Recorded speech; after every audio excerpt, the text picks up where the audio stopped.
नमस्कार दोस्तों, DElEd fourth semester का ये क्लास है और इसमें आज हमारा जो पॉइंट है ये है पर्यावरण प्रदूषण। इसकी पिछली कक्षाओं में आप विविधता में एकता भारत की जो विशेषता थी उसके बारे में बताया गया था। आज हमारा जो टॉपिक है उस पर्यावरण प्रदूषण से है। जैसा कि जानते हैं प्रदूषण आज का जो दौर है इसमें प्रदूषण इतनी तेजी से बढ़ रहा है कि ये हमारे लिए समस्या बनता चला जा रहा है। आने वाले भविष्य में ये और भी बढ़ेगा, क्योंकि अगर देखा जाए तो एक कॉमन सेंस देखे होंगे कि विज्ञान पे अगर आपको निबंध लिखने के लिए कहा जाता था तो लिखा जाता था विज्ञान वरदान है या अभिशाप है। तो उसमें जो अभिशाप का ऑप्शन है कि विज्ञान अभिशाप भी है, उसमें प्रदूषण भी है। उसका एक तथ्य, महत्वपूर्ण तथ्य प्रदूषण है। जैसे विज्ञान जितना विकास कर रहा है, जैसे विकास किसे कहते हैं, विकास की जो आजकल अवधारणा है वो औद्योगिकरण है, नगरीकरण है या अन्य विज्ञान का विकास है। और औद्योगिकरण, नगरीकरण या किसी भी मानवीय विकास से या कोई भी प्राकृतिक चीज जो मनुष्य अपने विवेक के द्वारा रूप उसका परिवर्तित करता है या विनिर्माण की प्रक्रिया करता है, उस दौरान जो भी क्रियाएं होती हैं वो प्रदूषित ही इस प्रकृति को करती हैं। जैसे कोई भी चीज हो या कोयला हो गया, अगर उससे जमीन से आप निकालते हैं तो जमीन से निकालते हैं तो जमीन के अंदर का भाग खाली होता है, और जमीन के बाहर जब उसको जलाते हैं तो उससे वायु प्रदूषण होता है, और जहां फेंकते हैं उससे मृदा प्रदूषण हो जाता है।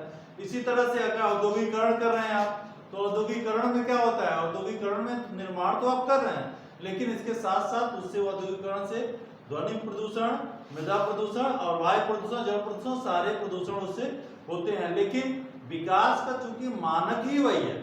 जैसे अगर कहा जाए प्रदूषण किसे कहते हैं आम मतलब भाषा में, तो प्रदूषण वह तथ्य है कि जो मानव को सामान्य जीवन जीने के लिए मतलब उसमें अवरोध पैदा करता है, चाहे वो गैस हो, चाहे मृदा हो, चाहे वायुमंडलीय गैस हो, चाहे मृदा हो, चाहे ध्वनि प्रदूषण हो, ये सारे प्रदूषण इसके अंतर्गत। और प्रदूषण के कुछ कारक हैं।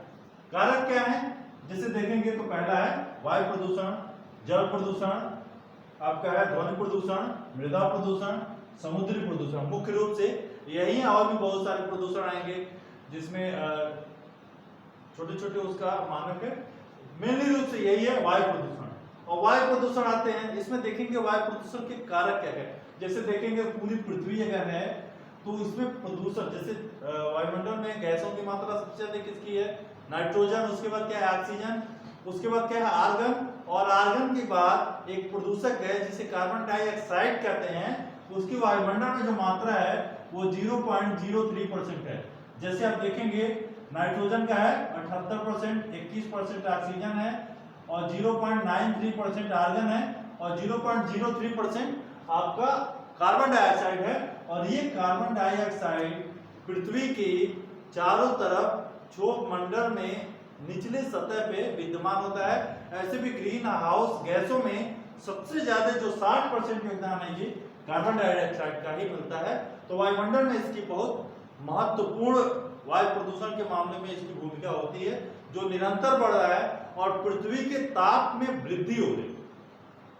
अगर पृथ्वी का ताप बढ़ेगा तो पृथ्वी पर पड़े हुए जो बर्फ हैं वो पिघलेंगे, समंदर का जलस्तर बढ़ेगा और पृथ्वी गर्म होगी तो भूमिगत जल भी नीचे जाएगा, और इससे हमारे लिए बहुत बड़ी समस्या होती है।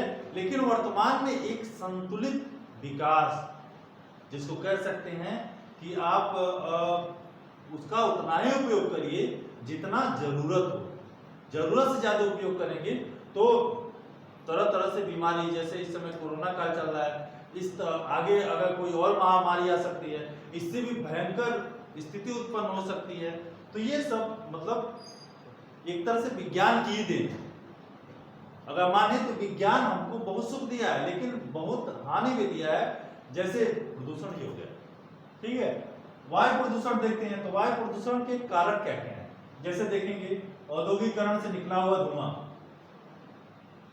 जिस देश में औद्योगिकरण सबसे ज्यादा है वहां मतलब तो पर्यावरण प्रदूषण बहुत ज्यादा है। जैसे देखेंगे सबसे ज्यादा कार्बन उत्सर्जन करता है अमेरिका, उसके बाद चाइना, थर्ड पे भारत आ गया है, पहले रसिया था, उसके बाद रसिया। मतलब जो देश जितना ही उद्योगों का विकास किया वो उतना ही कार्बन उत्सर्जन करते हैं, और कार्बन उत्सर्जन करते हैं तो वायुमंडल में कोई सीमा निर्धारण तो है नहीं, पूरा वायुमंडल उससे प्रदूषित होता है। तो इसे देखेंगे औद्योगिकरण हो गया, इससे निकला हुआ धुआं कार्बन डाइऑक्साइड वगैरह वायु प्रदूषित करता है। ज्वालामुखी विस्फोट जब होता है, जैसे पृथ्वी के आंतरिक भाग से जब ज्वालामुखी विस्फोट होता है तो उसमें से धूल, जलवाष्प या लावा मैग्मा, उसके जो कण निकलते हैं वो भी वायुमंडल को दूषित करते हैं। इसके बाद है वाहनों से धुआं। आपको एक चीज पता होगा, वाहनों में जो प्रयोग होता है वो क्या है, आपका डीजल है, पेट्रोल है, या और भी जो प्राकृतिक गैस है, उनसे निकलने वाले जो धुएं होते हैं, कार्बन मोनोऑक्साइड हो चाहे अन्य भी प्राकृतिक क्लोरोफ्लोरोकार्बन जो निकलता है, या कार्बन डाइऑक्साइड, इन सब चीजों का जो निकलता है वो वायु को प्रदूषित करता है। वाहनों से निकलने वाला धुआं भी वायु को प्रदूषित करता है। अगला देखेंगे जंगल में अग्नि। कुछ दिन पहले अभी देखे होंगे ऑस्ट्रेलिया में जंगलों में आग लगी थी। तो जब जंगलों में आग लगती है तो जल्दी बुझती नहीं है, और एक तरह से वो वातावरण को पूरा गर्म कर देता है, और जब गर्म कर देता है तो वहाँ के जो मतलब नमी होती है खत्म कर देता है लंबे टाइम तक, तो वो भी वायुमंडल वायु प्रदूषण का एक कारण बनता है। अब इसका प्रभाव क्या होता है, बड़ी बीमारी फैल जाती है, वायुमंडल में नमी की भी कमी हो जाती है, और तरह तरह के वायरस या मतलब कीटाणु जो मनुष्य के लिए हानिकारक होते हैं वो फैल जाते हैं। सांस की समस्या आ जाती है, त्वचा संबंधी समस्या आ जाती है, और आंखों में भी समस्या उत्पन्न हो जाती है। तो ये वायु प्रदूषण होता है। वायु प्रदूषण, प्रदूषक तत्व जितने हैं ये पृथ्वी से 10 से 20 किलोमीटर के दायरे में ही हैं, ठीक है। सबसे जो मेन इस पे इफेक्ट बनता है कि जो वायु प्रदूषण, जैसे chlorofluorocarbon, nitrous oxide, carbon dioxide, ये सब, जैसे ओजोन लेयर है जो पृथ्वी का सुरक्षा कवच है, जो 15 से लेकर 35 किलोमीटर ऊंचाई तक विस्तृत है, उसको नुकसान पहुंचाने का कार्य क्लोरोफ्लोरोकार्बन करता है। जो आपका एसी, रेफ्रिजरेटर या वायुयान वगैरह से निकलता है और वो उसको प्रभावित करता है, ठीक है। तो ये मतलब वो सुरक्षा कवच है एक तरह से, तो उसको भी वायुमंडल प्रदूषण से ही प्रभावित होता है। हालांकि इस समय कोरोना काल जो चल रहा है इसमें वायुमंडल पूरी तरह से स्वच्छ हो गया है, पूरी तरह से नहीं, अधिकांश स्वच्छ हो गया है।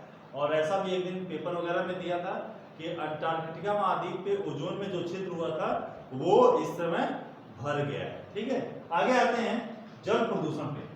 जल प्रदूषण चूंकि आप जानते हैं पृथ्वी पे 70% जल पाया जाता है, इसमें भी जो जिस जल की हम बात यहाँ कर रहे हैं वो नदी, झील, भूमिगत जल, इनके प्रदूषण की हम बात करते हैं।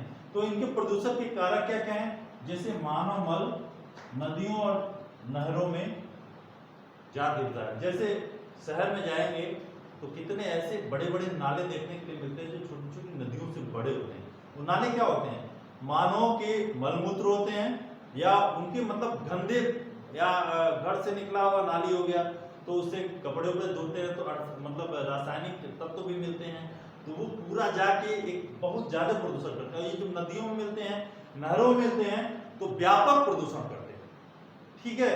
तो ये आपका हो गया मानव मल नदियों और नहरों में जब गिरता है नदी, शहरी नाला, तो उससे भी जल प्रदूषण होता है। और जब वो जल प्रदूषण होता है तो जो भूमिगत जल होता है जिसको हम लोग पीते हैं वो प्रदूषित होता है। जैसे आजकल देखे होंगे कि घरों में ही एक मतलब जो शौचालय आप बना रहे हैं उसका बहुत बड़ा डब्बा, या बगल में अगर कोई वो है तालाब है उसमें मछली है, अगर बगल में आप वो करते हैं नल मतलब बोर करते हैं तो उसका पानी मछली की तरह लगने लगता है।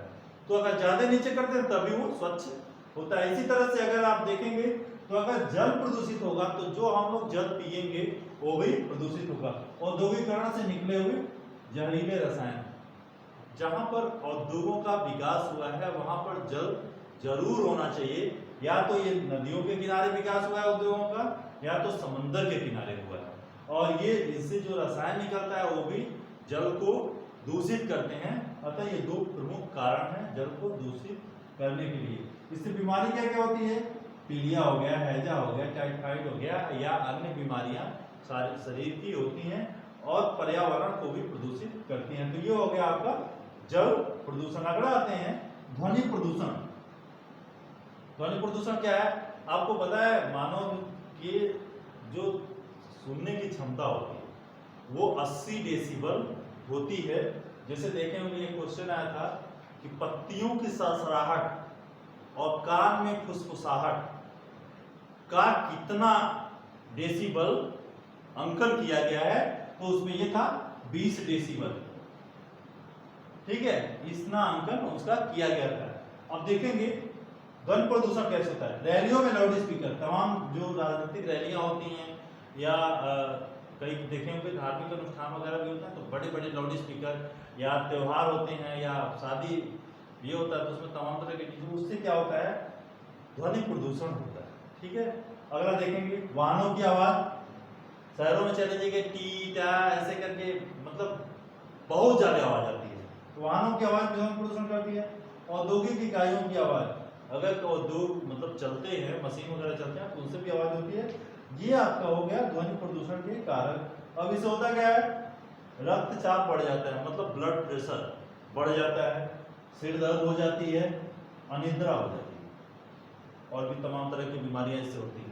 तो ये होता क्या है, अगर आपको जैसे एक कमरे में बंद कर दिया जाए और चारों तरफ से साउंड कर दिया जाए, आपका रक्तचाप इतना बढ़ जाएगा कि मर जाएगा। तमाम जगह ऐसी सजाएं दी जाती हैं कि चारों तरफ से कमरा बंद करके उसमें तेज साउंड लगा दिया जाता है, वो आदमी ऐसे ही मर जाता है। ठीक है, तो ये आपका हो गया ध्वनि प्रदूषण। अगला आते हैं भूमि प्रदूषण। भूमि को मृदा भी बोलते हैं, मृदा प्रदूषण। अब ये कैसे होता है, सबसे पहले तो देखते हैं हम लोग उर्वरकता बढ़ाने के लिए या उत्पादन बढ़ाने के लिए रासायनिक तत्वों का हम प्रयोग कर रहे हैं, जिससे मृदा प्रदूषण या मृदा की उर्वरता धीरे धीरे कम होती जा रही है। हम कंपोस्ट खाद का प्रयोग कम कर रहे हैं, रासायनिक खाद का प्रयोग ज्यादा कर रहे हैं, तो इससे भी भूमि का मृदा का प्रदूषण फैल रहा है। अगला है प्लास्टिक की थैलियां। जो प्लास्टिक हम लोग यूज करते हैं जब वो मिट्टी में जाता है तो वो लगभग 100 साल 200 साल 500 600 साल तक वो मतलब गलता ही नहीं है। ठीक है, तो उससे भी क्या होता है कि जब वो गलेगा नहीं तो ऊपर नीचे का एक तरह से तार नहीं बन पाएगा, मतलब उसका आदान प्रदान जो उर्वरकों का होता है वो नहीं हो पाता है, तो उससे भी भूमि प्रदूषण होता है। और भी चीज है जैसे उद्योग जहां स्थापित हो जाता है, औद्योगिक इकाई, उसके अगल बगल की भूमि ऊसर हो जाती है, और जब ऊसर हो जाती है तो वो मृदा प्रदूषण होता है। अब वो प्रभाव क्या होता है इसका, कृषि योग्य भूमि की कमी हो जाती है, भोज्य पदार्थ दूषित हो जाता है। जैसे देखे होंगे तो तमाम कृषि उत्पादन जो होते हैं वो रासायनिक मतलब तत्वों द्वारा होते हैं, तो वो जो होता है जो भोजन आप करते हैं वो भी दूषित हो जाते हैं और तरह तरह की बीमारियां फैल जाती हैं। एक और है छोटा सा, यह समुद्री प्रदूषण। अधिकांश मेट्रो सिटीज पूरे विश्व में समंदर के किनारे स्थापित हैं, और समंदर के किनारे जो बड़े बड़े शहर